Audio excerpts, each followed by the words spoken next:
Спортът за хората с увреждания е също толкова необходим, колкото и за хората без увреждания.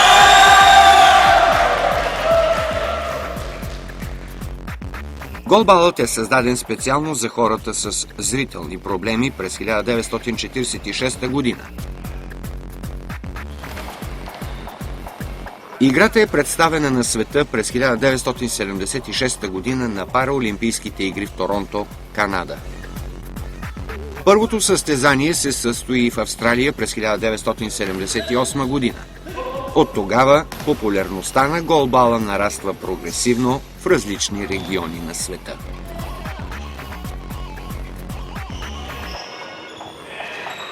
Голбалът се играе в спортна зала, а размерите на игрището са 9 метра ширина и 18 метра дължина. Играе се от два отбора от по 3 състезатели. Топката се търкаля по земята.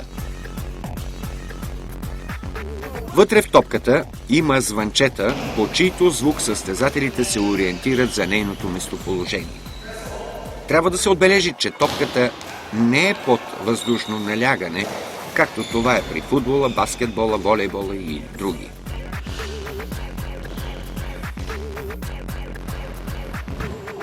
На очите си състезателите имат маски. Предназначението им е за играчи, които имат достатъчно зрение, да не могат да го използват, а да се ориентират само със слуха си. Играе се на голове в продължение на 2 полувремена от по 10 минути чисто време всяко. Състезателите са разпределени по следния начин.